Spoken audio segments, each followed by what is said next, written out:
Welcome to our second lecture in the Tolle Lege series. The name of this series, as many of you I know, Tolle Lege, is a phrase taken from St. Augustine's The Confessions. It refers to the take and read moment when his conversion, which had been unfolding throughout the Confessions, was finally accomplished through his encounter with Scripture. And so, inspired by that moment, the main goal of this lecture series is to introduce law students to works broadly in the Catholic intellectual and humanistic tradition, and to inspire students by the power and beauty of these works to develop a lifelong habit of reading such works. This lecture series is sponsored by the Ex Corde Fellowship, which is a joint collaboration between our center, the Center for Law and the Human Person, and the Center for the Constitution and the Catholic Intellectual Tradition.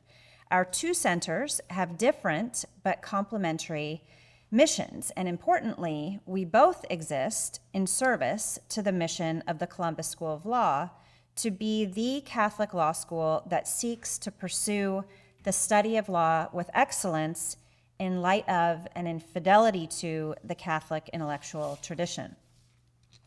In the Tolle Lege series over the years, we have encountered together works of Scripture, philosophy, for example, Plato's Apology or portions of Aristotle's Nicomachean Ethics, literature, for example, our first lecture this year was on Dante's Paradiso. We read together Flannery O'Connor's short story Parker's Back, C.S. Lewis's The Great Divorce, and Shakespeare's Measure for Measure. We've read poetry together. We've even watched a film together, Babette's Feast. So tonight we welcome Professor Michael Pakaluk to introduce to us another work in the Catholic intellectual tradition, a different genre, the encyclical of Pope Leo XIII, Rerum Novarum. We were especially inspired to do this in light of the new Holy Father's choice of name and his explicit reference to the social encyclicals of his predecessor, Pope Leo XIII. And so we thought no better time than to revisit this work. And I could think of no person better suited to doing this, with the exception, perhaps, of the other Professor Pakaluk at Catholic University, but no better person suited to doing this than Professor Michael Pakaluk, an Aristotle scholar and ordinarius of the Pontifical Academy of St. Thomas Aquinas. He is professor of political economy in the Busch School of Business here at Catholic University, and he is prolific beyond measure. Among his latest works, I only have time to mention a few, are a collection of essays, The Shock of Holiness, a book on Christian friendship, The Company We Keep, a contribution to Natural Law 5 Views, which I recommend for you in particular, law students, to pick up that book and be introduced to the various schools of thought relating to natural law. And his most recent gospel book, Be Good Bankers, the Economic Interpretation of Matthew's Gospel. More impressive than his tremendous professional accomplishments is the beauty of his family life, which my husband and I, as his friends, have been blessed to enjoy. So please join me in welcoming Professor Michael Pakaluk, who will speak to us on Rerum Novarum, the foundational document of Catholic social teaching. I'll put the question mark at the end there, so welcome.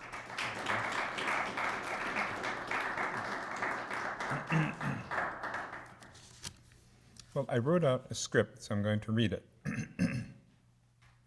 In liberal education, we should speak not of the great books, but rather of the great works, because, as Dr. Kirk was doing, because works would include, say, the Sistine Chapel, Verdi's Rigoletto, a tiny 14-line sonata, and even a relatively concise letter, which is what Rerum Novarum is.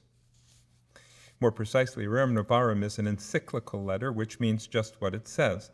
It is a letter written to definite recipients, but intended to be cycled around, widely circulated. Informally, the practice of circulating letters by bishops goes back to the very beginning of the Church with the letters of St. Paul, or in the next generation, those of St. Ignatius of Antioch. Today, such letters, when written by a bishop, are called pastoral letters, while only those written by the Pope receive the name encyclicals. Rerum Novarum is an encyclical letter of Pope Leo XIII, who lived from 1810 to 1903, and reigned as Supreme Pontiff beginning in February of 1878, when he was 67 years old. It was addressed to fellow bishops in communion with the Church, and I have here on my slide the form of address of Rerum Novarum to our venerable brethren, the patriarchs, primates, archbishops, bishops, and other ordinaries of places having peace and communion with the Apostolic See. Beginning in 1962 with Pacem in Terris by St. Pope John XXIII, encyclicals began to be addressed additionally to the clergy and faithful of the entire Catholic world and to all men of good will. John Paul II simplified the address to, and of course he made it inclusive, to the bishops, priests, and deacons, men and women, religious, the lay faithful, and all people of good will. Whereas the encyclicals of Pope Francis are not addressed to any recipients whatsoever. In fact, I just discovered. It strikes me as very, very strange. It is an interesting question whether the form and meaning of an encyclical might change as its intended recipients change, or even if it lacks recipients. The title Rerum Novarum, which in the nominative case is res novae, new things, is an old Roman euphemism for revolutionary change. Titles for magisterial documents are typically just the first 2 or 3 words of the text, which is why only the first word should be capitalized, which of course will be carefully chosen so that they can serve as apt and unique titles. So, Rerum Novarum semel excitata cupidine, that the spirit of revolutionary change which has long been disturbing the nations of the world should have passed beyond the sphere of politics and made its influence felt in the cognate sphere of practical economics is not surprising. In its own time, the encyclical was mainly known, however, by its subtitle, De Conditione Opificum, on the plight of workers. I want to begin with the argument for why Rerum Novarum should be accounted among the very greatest works of Christian civilization and a most worthy selection for a series such as Tolle et Lege. Why is it a great work? I would cite 5 reasons. First, it is an exemplary instance of its form. I said that encyclical letters were written informally from the earliest ages of the Church. Throughout the centuries, a pope would occasionally write 1 or 2. But Pope Leo, through the greatness of his encyclicals, turned this form into the primary vehicle for papal teaching. Rerum Novarum is one of the earliest encyclicals and among his 3 or 4 greatest. Second, it is composed in a very clear and logical manner. Its architectonic structure is beautiful. Some parts of the encyclical have been likened to the Summa of St. Thomas. Third, speaking of St. Thomas, the encyclical relies throughout on the theology of St. Thomas Aquinas. It is suffused with Thomism. In saying this, I'm not saying something about its partisan allegiance and therefore limitations. I understand Thomas Aquinas to be the great synthesizer and transmitter of classical, Hellenistic, and Roman civilization, together with the Greek and Latin church fathers. That is to say, Rerum Novarum is an astounding representation of a classical understanding of the human person, human sociability, and claims of natural right. This word natural right is going to be use, which sounds like to use something, but it's I-U-S, use. Fourth, while the encyclical is thoroughly based upon Thomism, at the same time it is informed by the best economic science of the time, almost the best. To be convinced of this, I would recommend that you look at The Principles of Political Economy by Father Matteo Liberatore, a learned Jesuit, highly accomplished in theology and metaphysics, who wrote a first draft of the encyclical for Pope Leo. There you will see that Father Liberatore is fully conversant with the thought of Adam Smith, David Ricardo, John Stuart Mill, Jean-Baptiste Say, Frederick Bastiat, and others. The exception is that although the marginal revolution took place in the 1870s, he did not study up on Jevons, Walras, Menger.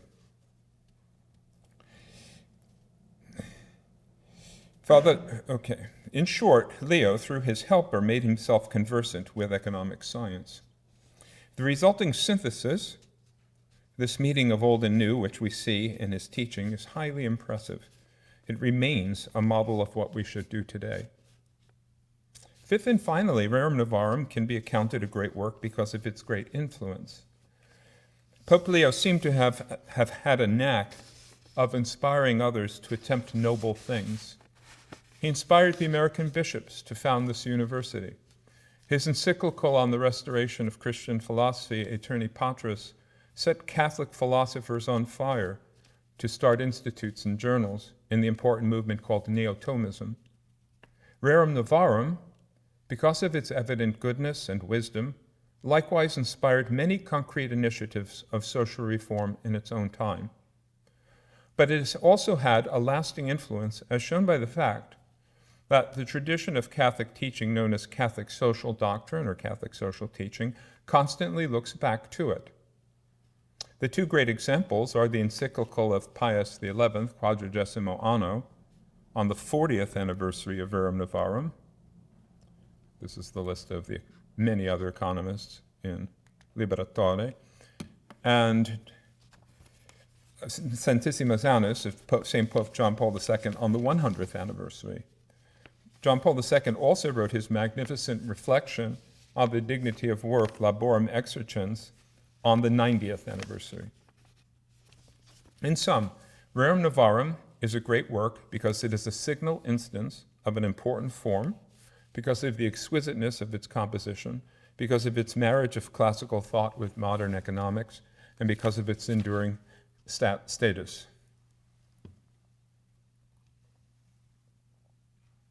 Like every other great work, to be interpreted correctly, Rerum Novarum must be placed in its proper context.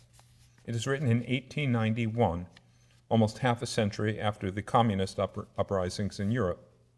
It comes after the Industrial Revolution.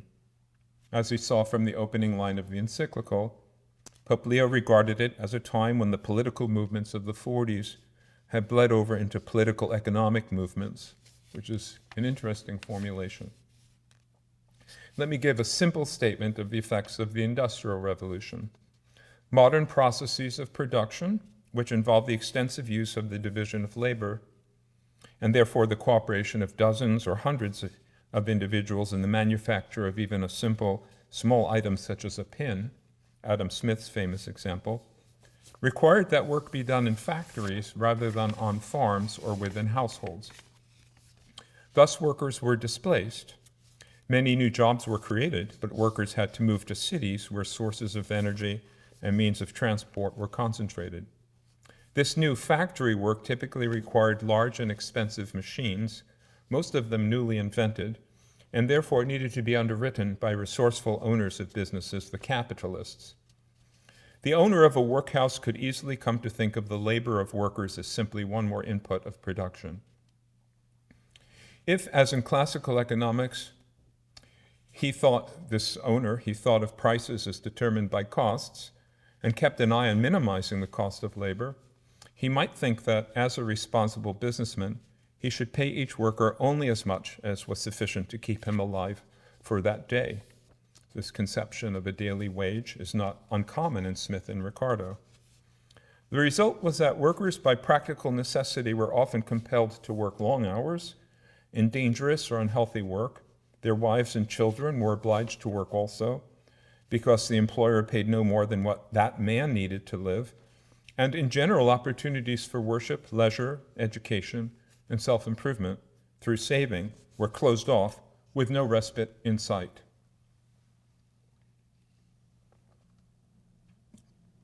A lust for revolution, cupiditas, had seeped over from politics to economics because the socialists maintained that the source of these problems was private ownership of property.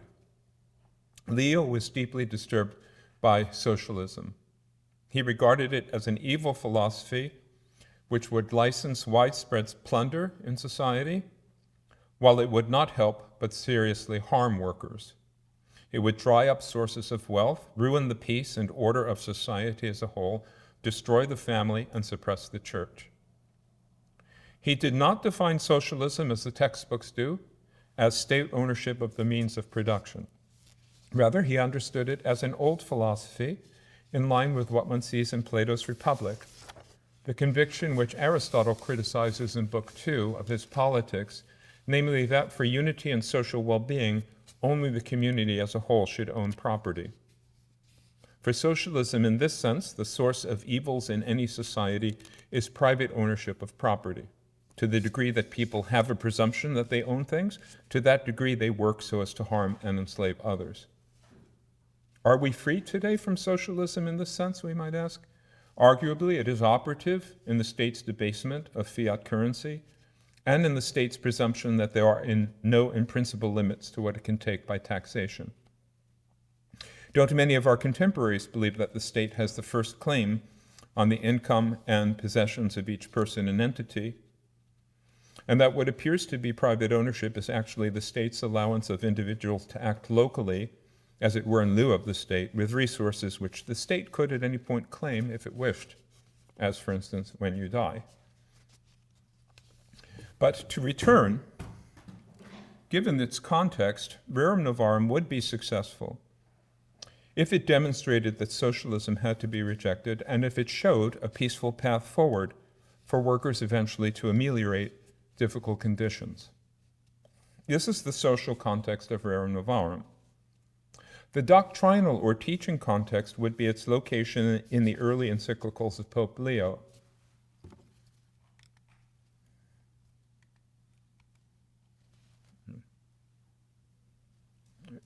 We do not have the full list on the slide, so something happened in the translation of a keynote presentation to, I'll tell you what's missing, to a PowerPoint.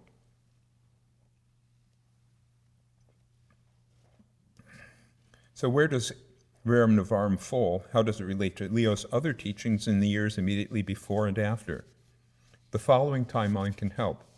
So he's elected Pope in February of 1878. Then the very first encyclical he writes is called Inscrutabile de Concilio, the Evils of Society. And that, he writes that in April. So that's just a couple of months after he's elected. And before the end of the year, he writes a second encyclical on socialism, and Quod Apostolici Muneris. And then he writes his encyclical on the restoration of Christian philosophy, on Thomism, Aeterni Patris. Then he writes on Christian marriage, Arcanum Divinae. And then there's 11 minor encyclicals, many of them just addressed to particular episcopates of certain countries. And we have Immortale Dei, on the Christian constitution of states, which together with Libertas, a little bit farther down the line, are his two major encyclicals that bear upon this question of the right to religious liberty. We have Spectata Fides on Christian education. And then there are 11 minor encyclicals, including Magni Nobis, which is the one devoted to the founding of our university, and then dropped off the bottom of that list, May of 1891, Rerum Novarum. So we see that Rerum Novarum comes after Leo's teachings on Thomistic philosophy, which provides its framework and foundation, and on Christian marriage and Christian education, which Leo thinks that societies must get right if they are to enjoy real and lasting prosperity. And I want to give, so you get a sense of the context of teaching for Rerum Novarum, I want to give pull quotes from some of these early precedent encyclicals. So, Inscrutabile. From the very beginning of our pontificate, the sad sight has presented itself to us of the evils by which the human race is oppressed on every side, the widespread subversion of the primary truths on which, as on its foundations, human society is based. The obstinacy of mind that will not brook any authority, however lawful, The endless sources of disagreement whence derive civil strife and ruthless war and bloodshed, the contempt of law, which molds characters and is the shield of righteousness. Now the source of these evils lies chiefly, we are convinced, in this, that the holy and venerable authority of the Church, which in God's name rules mankind, upholding and defending all lawful authority, has been despised and set aside. You will find that this same viewpoint is crucial to Rerum Novarum. And then, quad apostolici, on socialism. Although the socialists, stealing the very gospel itself with a view to deceive more easily the unwary, have been accustomed to distort it so as to suit their own purposes, nevertheless, so great is the difference between their depraved teaching and the most pure doctrine of Christ that none greater could exist. Their habit, as we have intimated, is always to maintain that nature has made all men equal. But on the contrary, in accordance with the teachings of the gospel, the equality of men consists in this, that all, having inherited the same nature, are called to the same most high dignity of the sons of God, and that, as one and the same end is set before all, each one is to be judged by the same law and will receive punishment or reward according to his deserts. The inequality of rights and of power proceeds from the very author of nature. And then Aeterni Patris. And I apologize if these slides are clipped, but most of the full quote is on the slide. Domestic and civil society, even, which, as all see, is exposed to great danger from this plague of perverse opinions, would certainly enjoy a far more peaceful and secure existence if a more wholesome doctrine were taught in the universities and high schools, one more in conformity with the teaching of the Church, such as contained in the works of Thomas Aquinas.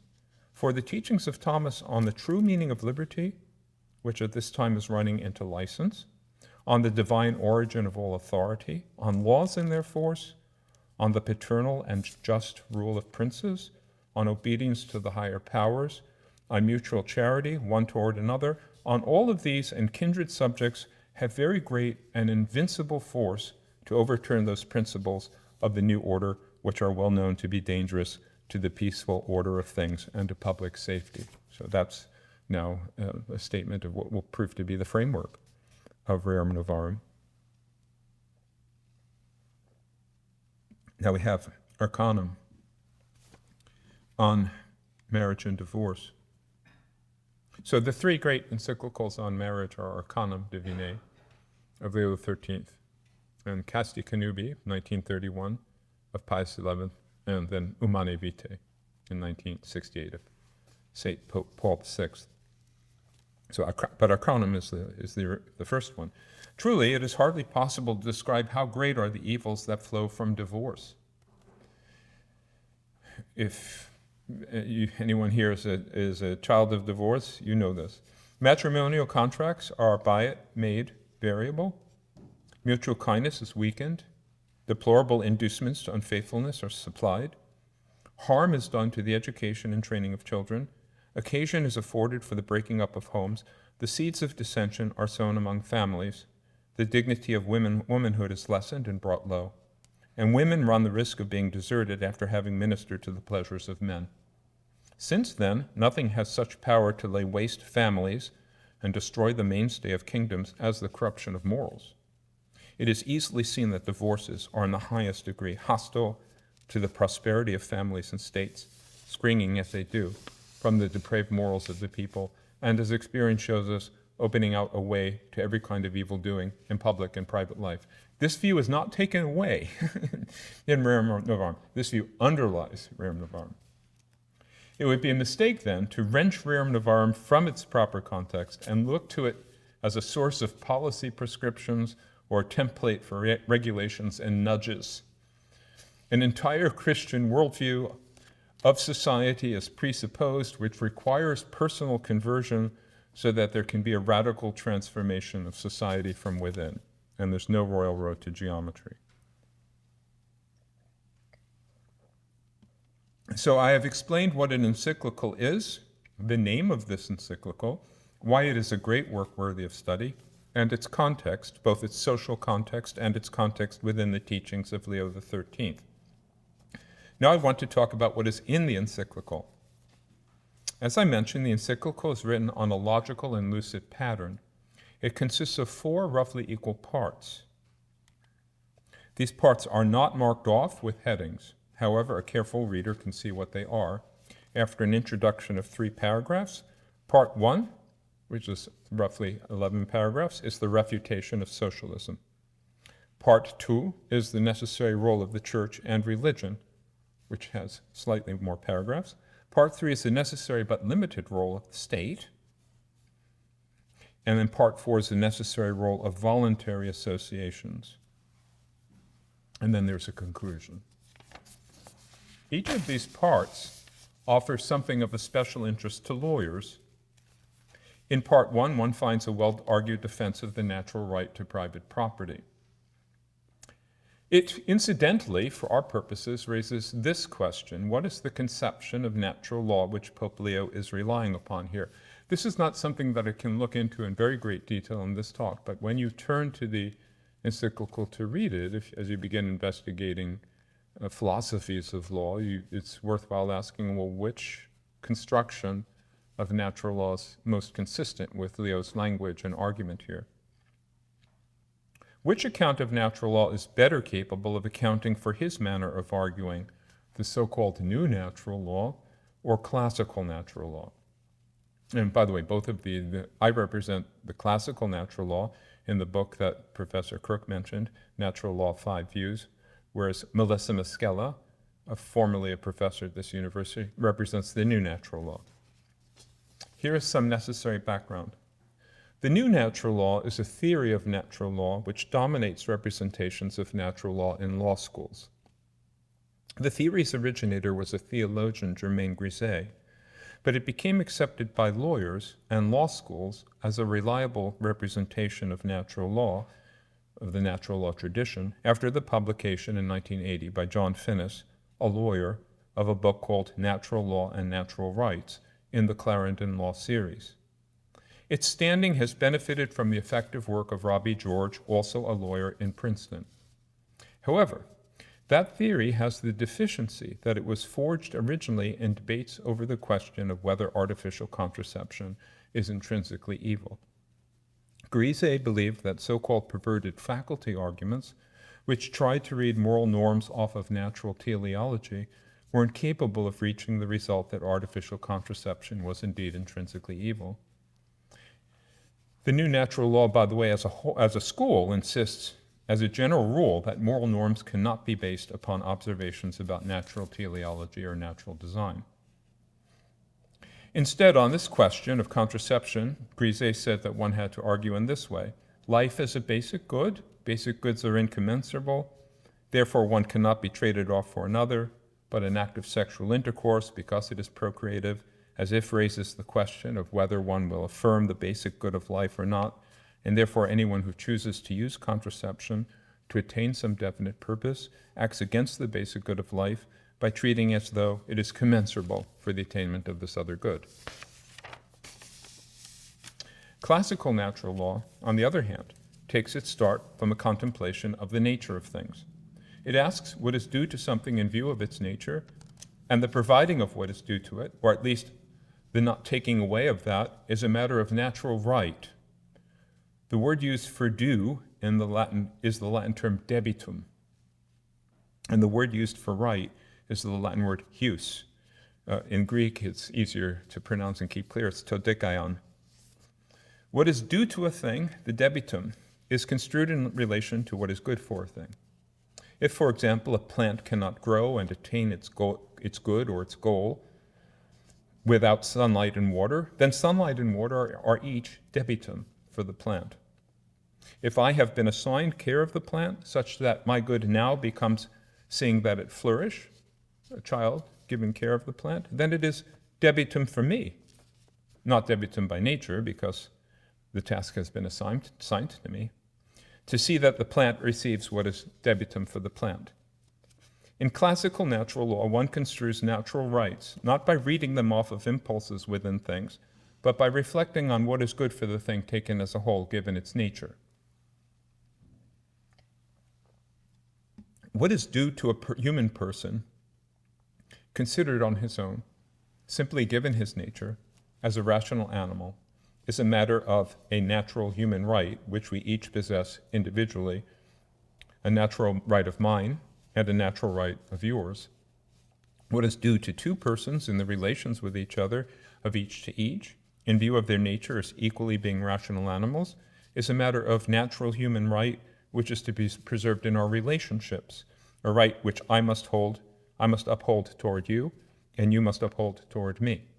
It's, by the way, use in the second sense, which is at the foundation of classical thought of the virtue of justice, because justice is always regarded as a virtue which dealt with human beings pros heteron, in relationship to another person.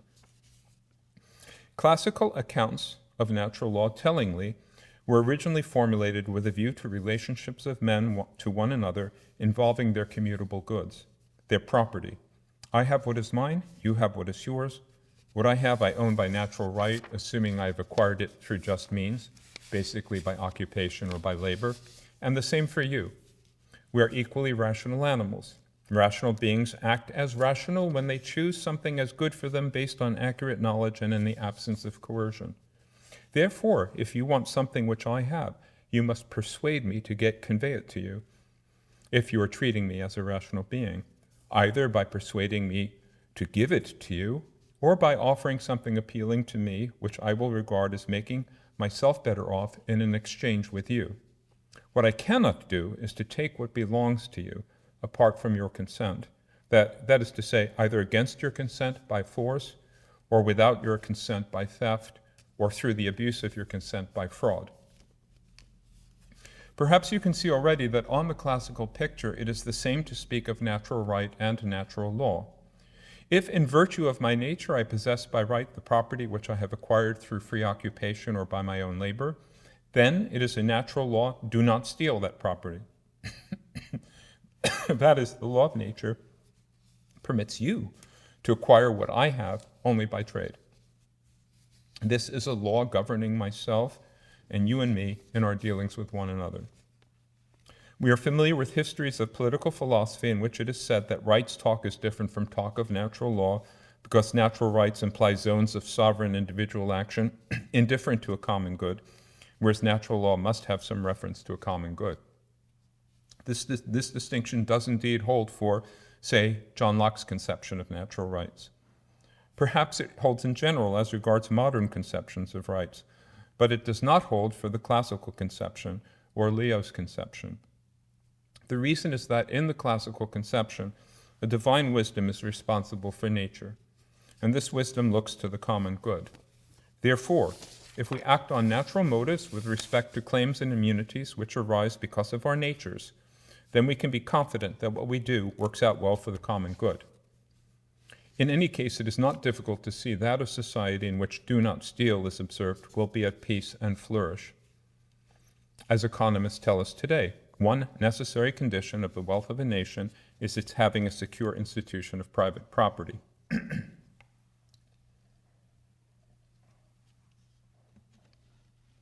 Since socialism for Leo, as I said, is the view that only the community should own property and not individuals, then all arguments that individuals by natural right own property are also arguments against that socialism is unjust because it is against the natural law.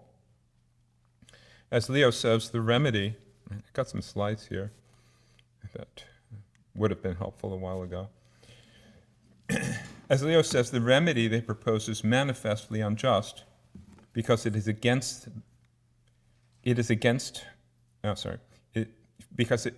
remedy they propose is manifestly against justice, for every man has by nature the right to possess property as his own. Jus est homini ad natura datum. Leo gives three arguments for this claim. The first is that human beings as rational animals have a different place in a kind of great chain of being than do non-rational animals, and therefore they must be accorded different treatment. We allow non-rational animals to have their property of their own in the moment, as for instance when a bowl of food is given to a dog as its own for the moment of consumption of that food. Such an extent of ownership is fitting and sufficient for non-rational animals. It befits their non-rational inclinations. But then rational animals must fittingly possess property in some fuller way. Here I'm spelling out what I take to be Leo's point. He does not explain this insight further. In particular, rational animals must possess enduring instruments because rationality for an animal is expressed through instruments. Speculative reason needs control over instruments for knowing, and practical reason needs control over instruments for acting. The human hand itself displays this truth, because as the ancients said, it is a kind of all-round instrument, pointing to our need for further instruments, which become as if extensions of the hand. Recall that the word manufacturing simply means making by hand. The second argument is that rational animals maintain themselves through planning for the future, and therefore they need control over property which extends into the future. Such control is debitum for them. A third argument is that rational animals are naturally expressive, and they express themselves through work, by which they, as it were, impress the form of their individual person, the form of personae is Leo's language, upon the products of their work. It is debitum to them to be able to control these products because they are responsible for their products in the way that parents are by nature responsible for their children. By the way, that's an argument that comes from Aristotle originally, not John Locke. People make the mistake of thinking Leo's talking about mixing labor with things. That's not what's going on there. In sum, the good of individual rational animals involves their acting rationally and being provident and being responsibly expressive, and yet these goods cannot be attained without private property. Therefore, private property is debitum for them by their nature. By natural right, they own private property. So strong, Leo says, quote, so strong and convincing are these arguments that it seems amazing that some should now be setting up anew certain obsolete opinions in opposition to what is laid down here, unquote. Then Leo turns to another argument based on the fact that by nature we come to be and grow within families. This is a rather long quote, so I made a slide of it. The rights here spoken of belonging to each individual man are seen in much stronger light when considered in relation to man's social and domestic obligations. No human law can abolish the natural and original right of marriage, nor in any way limit the chief and principal purpose of marriage ordained by God's authority. Hence we have the family, the society of a man's house, a society very small, one must admit, but nonetheless a true society, and one older than any state. Consequently, it has rights and duties peculiar to itself, which are quite independent of the state. It is a most sacred law of nature that a father should provide food and all necessaries for those whom he has begotten, and similarly, it is natural that he should wish that his children, who carry on, so to speak, and continue his personality, should be by him provided with all that is needful to enable them to keep themselves decently from want and misery amid the uncertainties of this mortal life.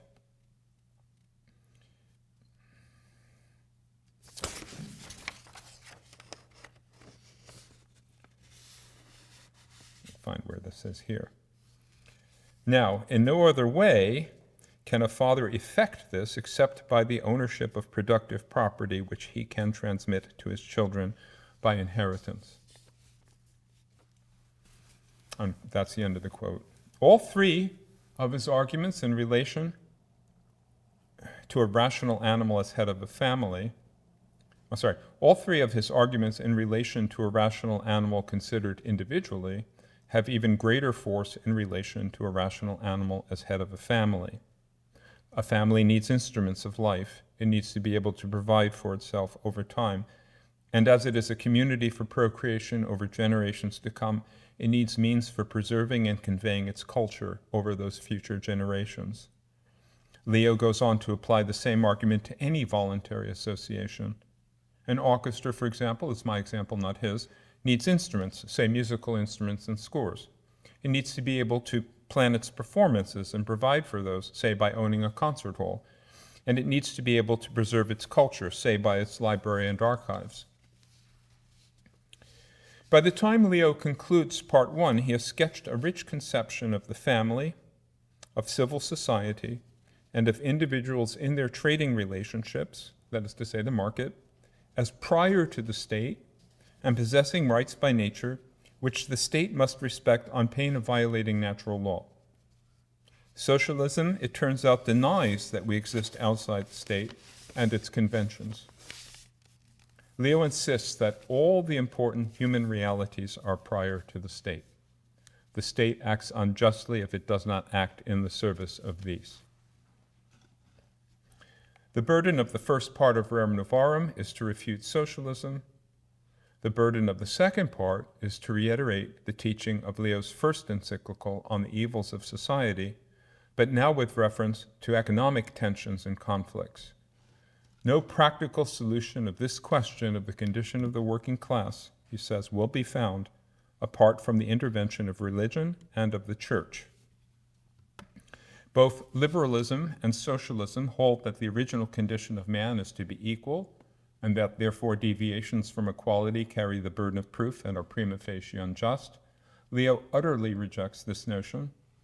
Christianity counsels, rather, that the condition of things inherent in human affairs must be borne with, for it is impossible to reduce civil society to one dead level. I'm quoting from him here. There naturally exist among mankind manifold differences of the most important kind. People differ in capacity, skill, health, strength, and unequal fortune is a necessary result of unequal condition. He warns against the utopianism which is implicit in liberalism and socialism. But I'm adding liberalism, it's not an object of the encyclical, it's socialism, but in the back of his mind, if you think of libertas, and which we haven't looked at, he thinks that this same error about equality is present in libertarian liberalism, laissez-faire liberalism. He warns against the utopianism implicit in socialism. A religious viewpoint will teach us that, and now we have the quotations from this slide, the pains and hardships of life will have no end or cessation on earth, for the consequences of sin are bitter and hard to bear, and they must accompany man so long as life lasts. Think of each of the assertions captured on the slide as a deep conviction that a member of society ought to carry around with him in this Christian revival, renovation, restoration of society, which Leo thinks is an absolutely necessary condition of resolving this problem that he's talking about.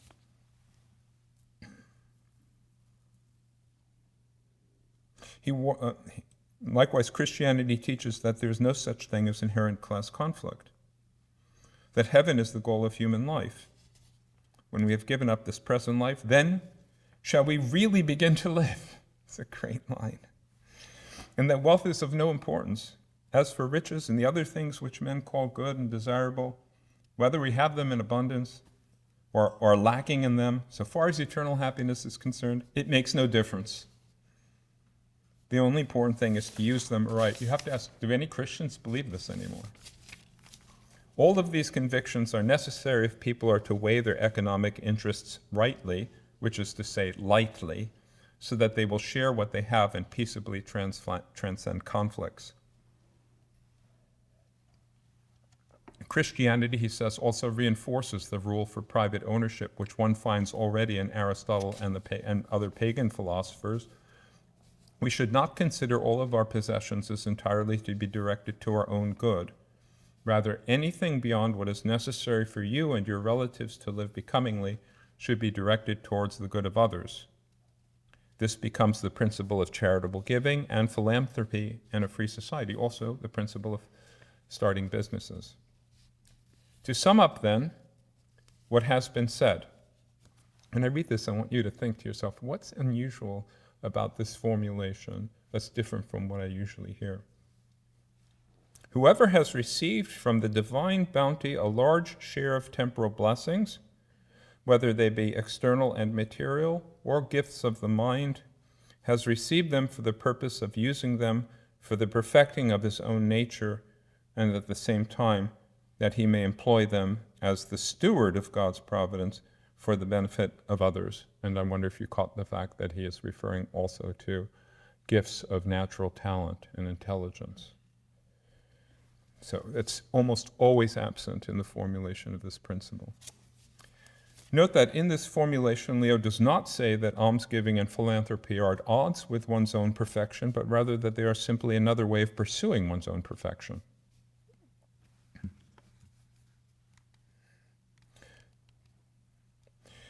Part 2 of the encyclical is well summed up by Leo with this assertion.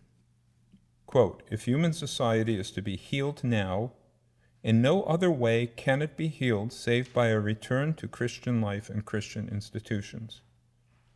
When a society is perishing, the wholesome advice to give to those who would restore it is to call it to the principles from which it sprang.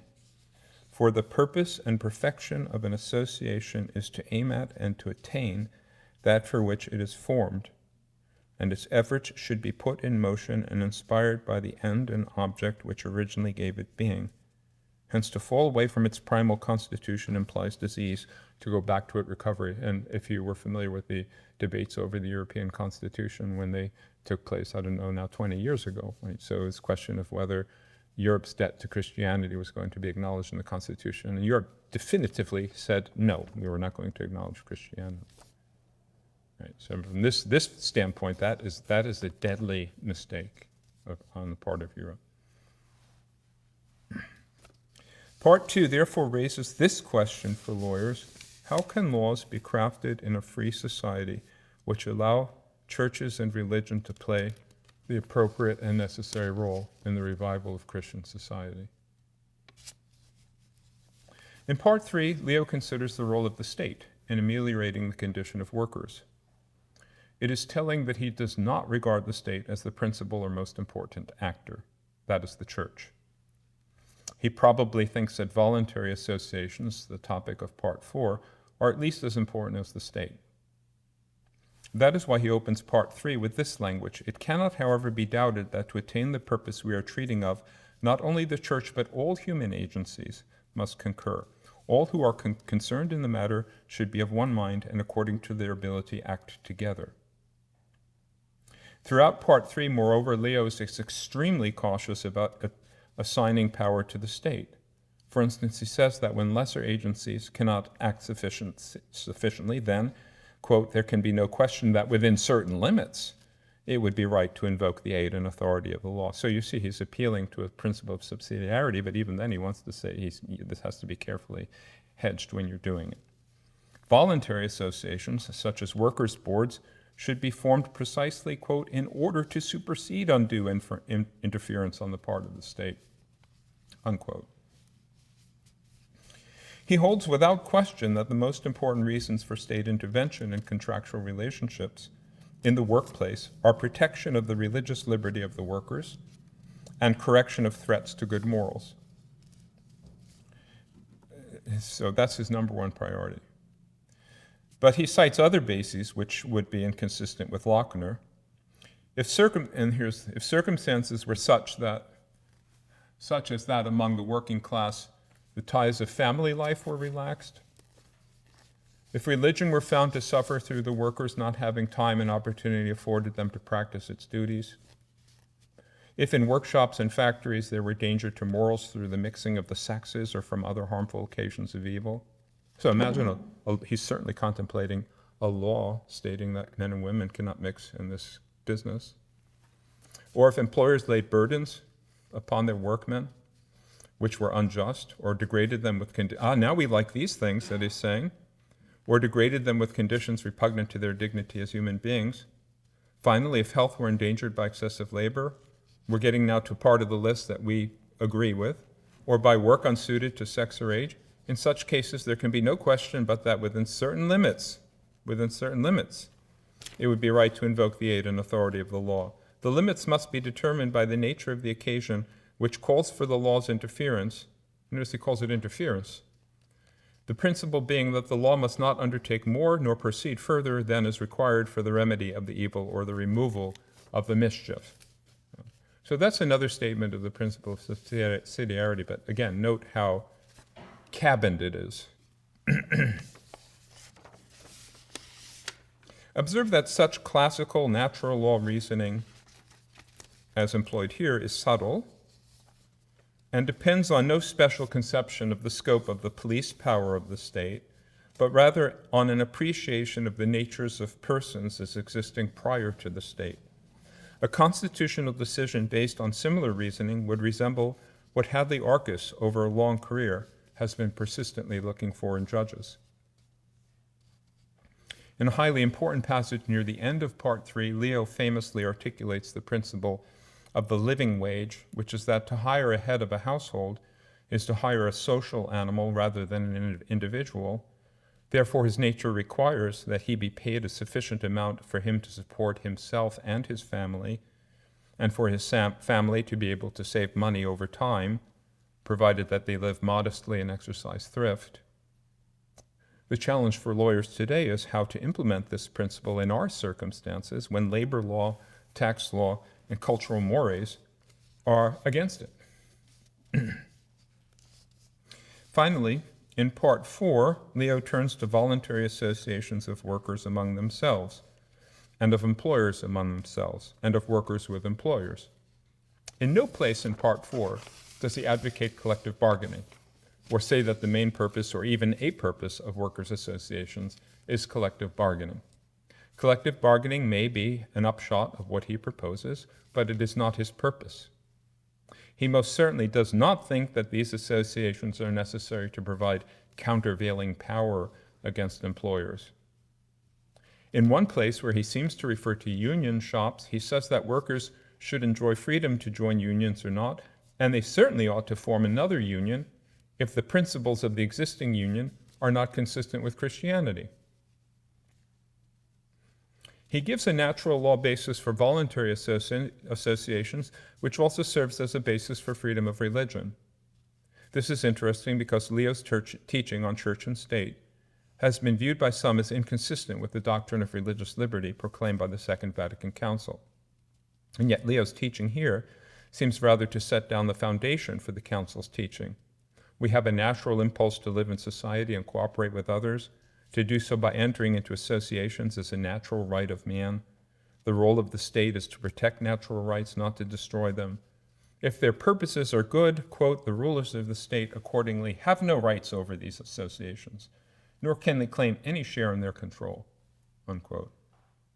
But note, however, that by such reasoning, the right to religious liberty belongs in the first instance to associations and not to individuals as such.